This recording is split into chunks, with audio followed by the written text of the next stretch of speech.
Hey guys, welcome back to the channel. So what I wanted to talk about is my other passion here of watches, which is G-Shocks.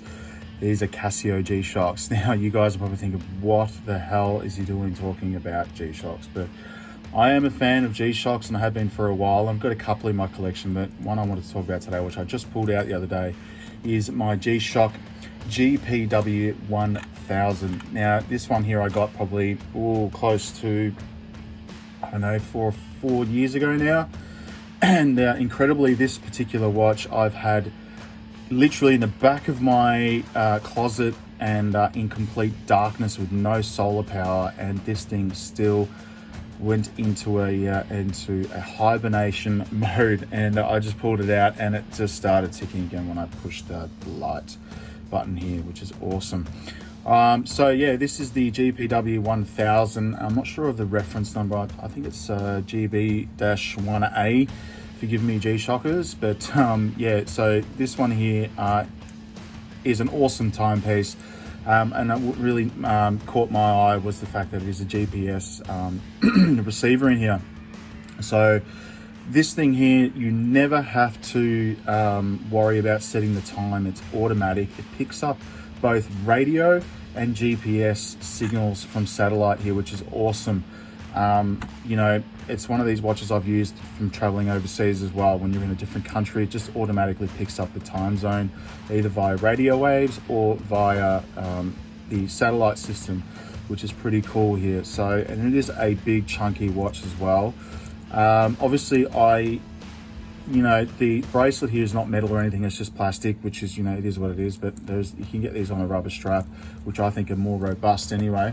But G-Shock watches in general, I just love them because they're tough. I mean, you can throw them around, you can just wear them anywhere, in the shower, in a pool, in the sea, wherever, and these things just always stand the test of time. They're unbelievable. And I'm waiting for them to do a 60mm, you know, monster here, which you know, this one is actually 56mm, so I'll get my calipers out so you guys can see that. So this bad boy here is 56mm in diameter there. It's actually a little bit deceiving when you think about it, because I mean, when you look at this and the buttons here,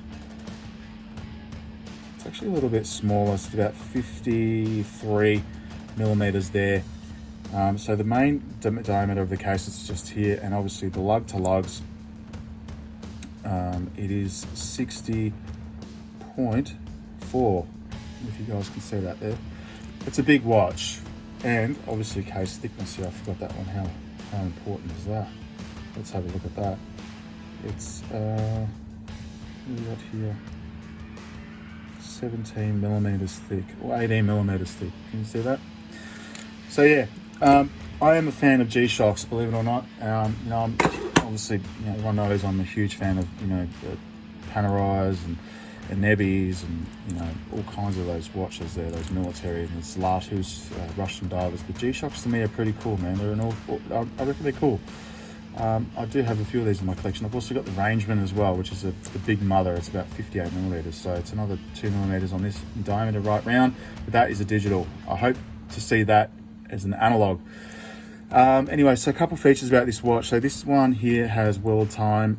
It does have a crown here, which you guys can see there. If I pull that out, so that you pull it out twice, you're going to get your home time there. It only has Sydney, which is the same time as Melbourne, but if you push that in again, you get the world time, and you can see that you can set that 24-hour hand back here, and that's your seconds. That's 24 hours. And this cool thing here, we'll push that in.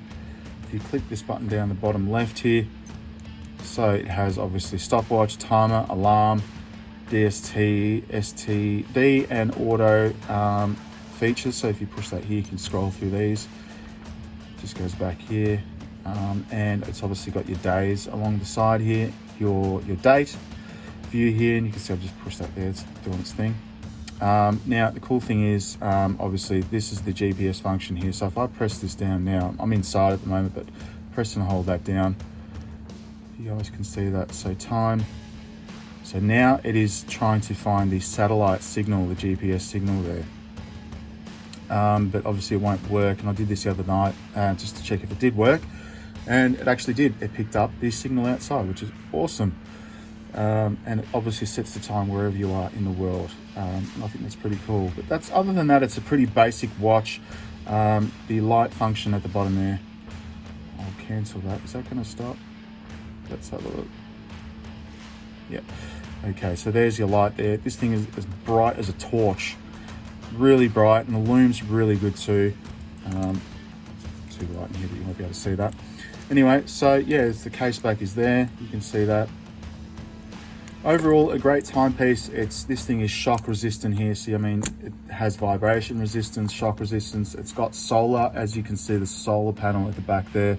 That does pick up all the solar energy there and charges the battery. So as I mentioned, I picked this thing up, pulled it out of my cupboard. It's been in storage for about 4 years, no joke, and this thing was still going. And obviously I just put it in the sun to charge it up a little bit there. And again, this has the GPS satellite chip in here, so obviously you never know what the you always know what the correct time is. So yeah, I've chucked this thing on the wrist so you guys can see that. I have a 7.5-inch wrist, and it sits quite comfortably. It's very light, it's not heavy at all. Doesn't sit too proud either. But yeah, this is the Gshock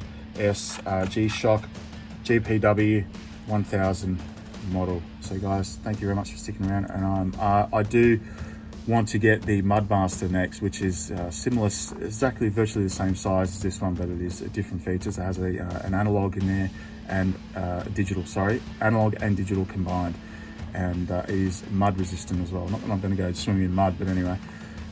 So anyway, this is the GPW1000 model G-Shock. So guys, yes, I am into G-Shocks, and this is one of my pieces in the collection here. Alright guys, so make sure you like the video and stick around, and we'll post up some more videos in the next couple of days. Alright guys, take care. Cheers.